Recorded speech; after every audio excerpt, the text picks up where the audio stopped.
हैं तब देश के स्वास्थ्य इतिहास का एक बहुत अहम अवसर भी है। 2 दिन बाद 25 सितंबर को आयुष्मान भारत प्रधानमंत्री जन आरोग्य योजना को 2 साल पूरे हो जाएंगे।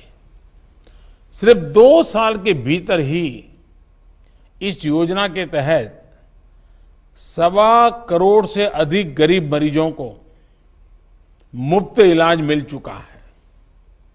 मैं आज इस कार्यक्रम के माध्यम से आयुष्मान भारत योजना के माध्यम से गरीबों की सेवा करने वाले सभी डॉक्टरों, मेडिकल स्टाफ की भी विशेष प्रशंसा करता हूं। साथियों, आज की हमारी इस चर्चा के दौरान अनेक ऐसी बातें सामने आई हैं जिनसे आगे की रणनीति के लिए रास्ता और अधिक स्पष्ट होता है। अब जैसे देखिए, देश में हमारे 700 से अधिक जिले हैं, लेकिन जो आंकड़े बहुत बड़े बड़े हैं और चिंता कराते हैं देश को, वो सिर्फ 60 जिले हैं। 700 से अधिक जिलों में से सिर्फ 60 जिले, और वो भी 7 राज्यों में। अगर हम इन 60 जिलों पर बल दें, क्या मैं आप सभी आदरणीय मुख्यमंत्री जी से एक सुझाव दे सकता हूं क्या? मान लीजिए आप एक 7 दिन का कार्यक्रम बनाएं और डेली 1 घंटा दें, और वर्चुअली उस डिस्ट्रिक्ट के जो ब्लॉक है, हर दिन एक डिस्ट्रिक्ट में से एक या ब्लॉक कहें, तहसील कहें या तालुका कहें, जो भी आपके राज्य में नाम हो, हर दिन एक जिले के 1 या 2 तहसील और आपके यहां जितने भी हैं उन सब से सीधी पूछताछ करें, तहसील के लोगों से सीधी बात करें, सीधा मार्गदर्शन करें, और ये 7 दिन तक लगातार चला करके सभी ब्लॉक लेवल तक अगर सीधी मुख्यमंत्री वर्चुअल कॉन्फ्रेंस करे तो जरूर नीचे बात पहुंचाने में, एक सीरियसनेस लाने में, सिंसियरिटी लाने में बहुत मदद हो सकती है। ये सही है कि भारत में संक्रमण के मामले में लगातार वृद्धि हो रही है और इसलिए कुछ ऐसे प्रयोगों की जरूरत है। लेकिन आज हम हर रोज, ये भी सही है कि 10 लाख से ज्यादा टेस्ट भी कर रहे हैं और ठीक होने वालों की संख्या भी तेजी से बढ़ रहा है। अनेक राज्यों में और राज्यों के भीतर स्थानीय स्तर पर भी कई नए नए प्रयोग हुए हैं, बेस्ट प्रैक्टिसेस देखने को मिल रही है। हमें इन अनुभवों को ज्यादा से ज्यादा सीखना होगा, उन अनुभवों को प्रोत्साहित करना होगा और ऐसे सुखद अनुभवों का लाभ लेना होगा। साथियों, बीते महीनों में कोरोना के इलाज से जुड़ी जिन सुविधाओं का विकास हम सभी ने मिलकर के किया है, वो हमें कोरोना से मुकाबले में बहुत मदद कर रही है। अब हमें एक तरफ जहां कोरोना से जुड़े इंफ्रास्ट्रक्चर को तो मजबूत करना ही है, जो हमारे हेल्थ से जुड़ा, ट्रैकिंग और ट्रेसिंग से जुड़ा नेटवर्क है, उनकी बेहतर ट्रेनिंग भी सुनिश्चित करनी है। आज ही कोरोना स्पेसिफिक इंफ्रास्ट्रक्चर के लिए state disaster response fund SDRF, उसके इस्तेमाल पर भी एक अहम फैसला लिया गया है। कई राज्यों ने इस बारे में आग्रह किया था। अब यह तय किया गया है कि SDRF के इस्तेमाल की लिमिट को 35% से बढ़ा करके 50% कर दिया जाए।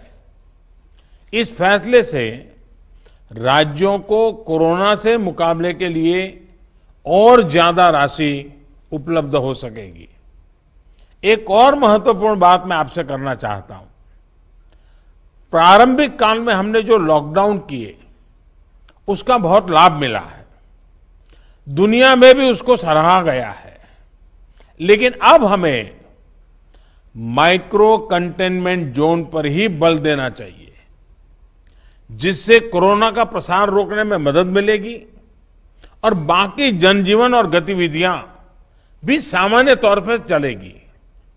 जो 1-2 दिन के लोकल लॉकडाउन होते हैं वो कोरोना से रोकने में कितना प्रभावी है, हर राज्य को अपने स्तर पर इसका अवलोकन करना चाहिए। कहीं ऐसा तो नहीं है कि इस वजह से आपके राज्य में आर्थिक गतिविधियां शुरू होने में दिक्कत हो रही है। मेरा आग्रह है कि सभी राज्य इस बारे में गंभीरता से सोचें। साथियों, प्रभावी टेस्टिंग, ट्रेसिंग, ट्रीटमेंट, सर्विलांस और स्पष्ट मैसेजिंग, इसी पर हमें अपना फोकस और बढ़ाना होगा। प्रभावी मैसेजिंग इसलिए भी जरूरी है क्योंकि ज्यादातर संक्रमण बिना लक्षण का है। ऐसे में अफवाहें उड़ने लगती हैं। सामान्य जन के मन में ये संदेह उठने लगता है कि कहीं टेस्टिंग तो खराब नहीं है।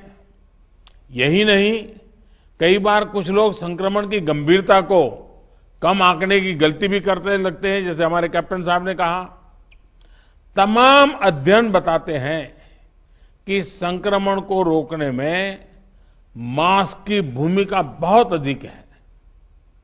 मास्क की आदत डालना बहुत मुश्किल जरूर है, लेकिन इसको रोजमर्रा के जीवन की एक अनिवार्यता, उसको बनाए बिना हम सार्थक परिणाम नहीं मिल पाएंगे।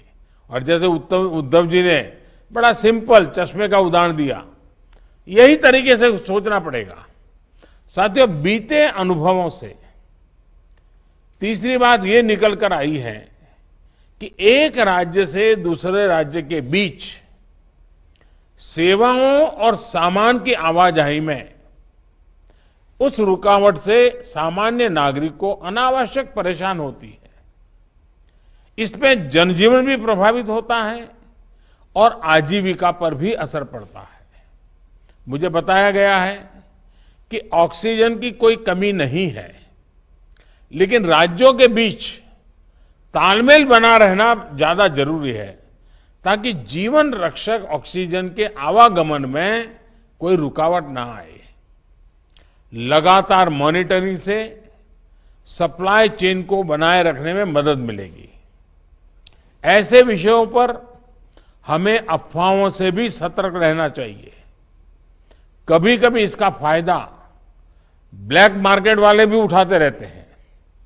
साथियों, भारत ने मुश्किल समय में भी पूरे विश्व में जीवन रक्षक दवाओं की आपूर्ति सुनिश्चित की है।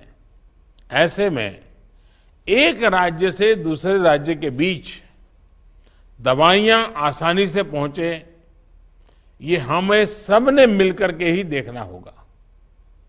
साथियों, संयम, संवेदना, संवाद और सहयोग की जो प्रतिबद्धता इस कोरोना काल में देश ने दिखाई है, उसको हमें और आगे जारी रखना है। संक्रमण के विरुद्ध लड़ाई के साथ साथ अब आर्थिक मोर्चे पर भी हमें पूरी ताकत से आगे बढ़ना है। हमारे साझा प्रयास जरूर सफल होंगे और इसी कामना के साथ आज आपने विस्तार से जो बातें बताई हैं, उसमें कुछ करणीय बातें हैं जो भारत सरकार की टीम भी यहां सारे विषयों को नोट कर रही है। उसमें जो आवश्यक है उसको जितना त्वरा से लागू किया जा सके करने का प्रयास होगा। मैं फिर एक बार आप सबने समय निकाला, बहुत ही उपयोगी सुझाव दिए और आप में जो संकल्प शक्ति दिखाई है कि हम इस परिस्थिति को अपने राज्य में और इन 60 जिलों में बहुत तेजी से हम परिस्थिति को पलटेंगे। मैं आपको बहुत बहुत शुभकामनाएं देता हूं। बहुत बहुत धन्यवाद। प्रधानमंत्री नरेंद्र मोदी